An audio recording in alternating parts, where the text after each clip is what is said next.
Hi, I'm Rob from the Malt Miller, and I'm delighted to be joined with Jon Swain, who is the owner of the High Hill tap house that we're at now for Hackney Brewery. Hello, Jon. Hello. Thanks Really for good having to me. see you. No, we had a great weekend. So this is BrewCon 2021, and we're going to taste the Vienna lager that I brewed a couple of weeks back in part one of this video. And we're going to see if we can get anywhere close to a commercial example, which is going to be this beer that we're selling from Utopian Brewery. So what do we think? Cheers, mate. Cheers. So I think actually what we're going to say is it's not cleared out completely, and it's a little bit light for a Vienna lager, colour-wise. I would like it a bit darker than that. Yeah. It's got quite a nose on it, hasn't it? It's very fruity esters. I'm interested in you talking about the esters. The idea was that I was trying to make it as clean as possible. Bearing in mind it was fermented at 30 degrees, and only the brew was only done 3 weeks ago. So can we get anywhere near? Should we get this open? Yeah.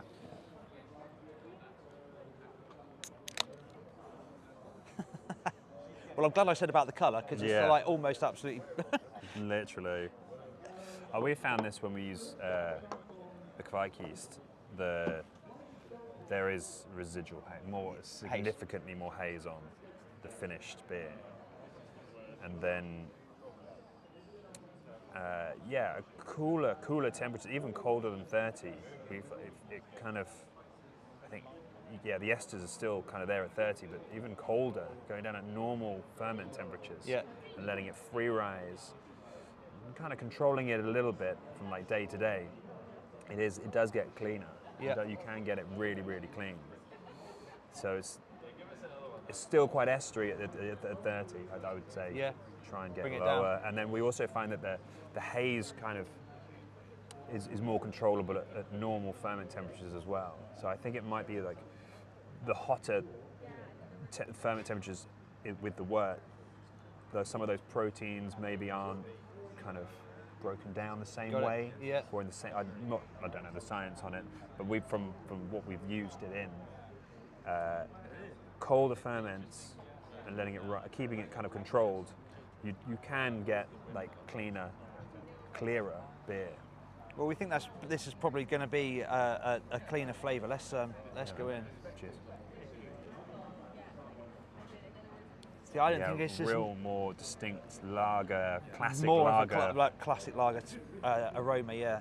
Almost. But not as malty. Not as malty. That's got some real malt. Yeah.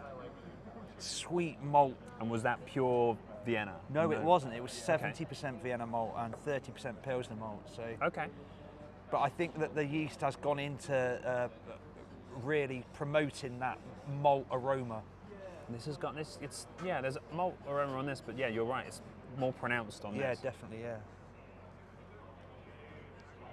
Let's go in. I find there's that real classic lager ester. Or not. I don't want to say metallic, but they got a slight metallicness to it. Yeah. Do you know what I mean? It's like that. It's just in there. It's way cleaner. It's got that more refreshing, crisp. It's crisper. I think that. Oh, it is. It is way crisper. More pronounced bitterness than this as well. Yeah. This is very soft in comparison. Absolutely. Now, it's interesting, we used the Lupo Max SARS hops in this. Okay. So there's like the supercharged hops. Yeah. Really interesting tasting them side by side and the different methods used. Yeah, so like roughly the same kind of recipe? Is it roughly the same? I don't know what the recipe is. Okay. It's a Vienna lager-esque, what you were trying to get it down. Okay, and the thing about the Utopian is they've tried to use completely British ingredients, which is exactly what I did. So we used the Vienna and the Pilsner from Simpsons. Okay. Which is handy because you've got a Simpsons hat on. On brand, mate. Yeah, on brand. We've just used Hannah. From Crisps. Absolutely Hannah stunning.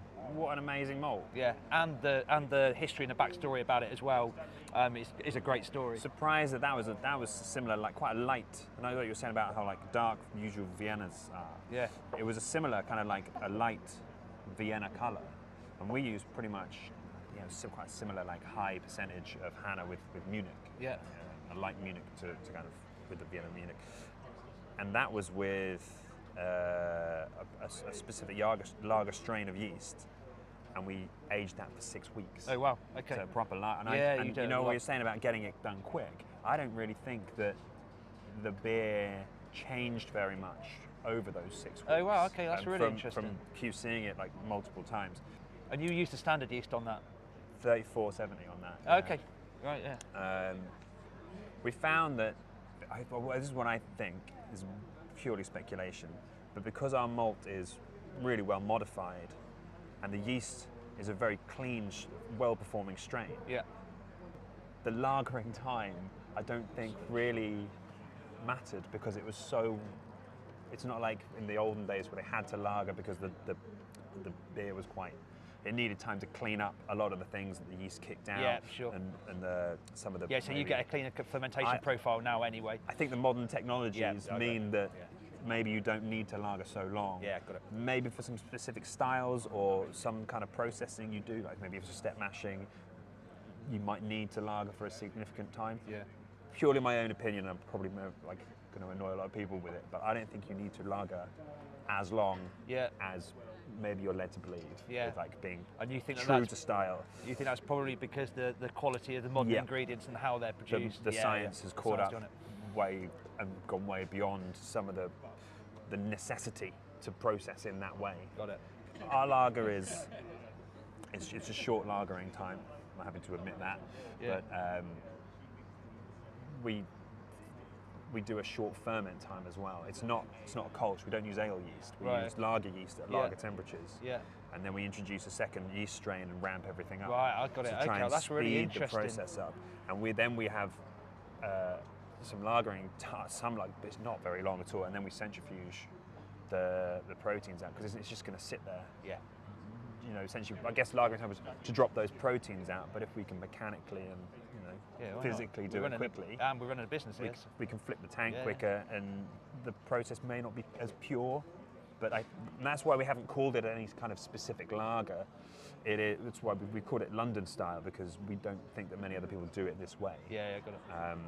And I think most people speed up their lagers by using Kolsch yeasts or top fermenting ale yeasts of any some kind. They're making fake lagers. Fake lagers, which it's all about how they taste for me. Absolutely. And we used to do a Kolsch as our house lager, but obviously with some new equipment, some new processing skills and things we've learned, the lager we make now is again like those lagery esters that you're really familiar to that style. They're in our lager. Got it. Yeah.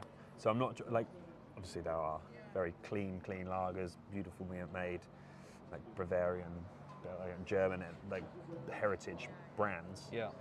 That we're probably not going to get close to anyway because of like the water profiles and the freshness of ingredients, their equipment and how they do it, handed down from generation. It's a completely different method. Yeah.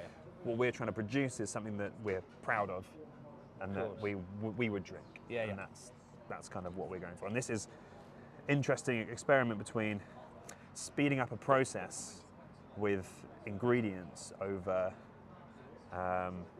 like traditional methods. Well, that was exactly the basis of the experiment. So, and what a great insight from a professional brewer that we've been able to do here. So I'd really like to thank you for your time. Thank you again. It's great. Thank you very much. Cheers, Jon. Nice.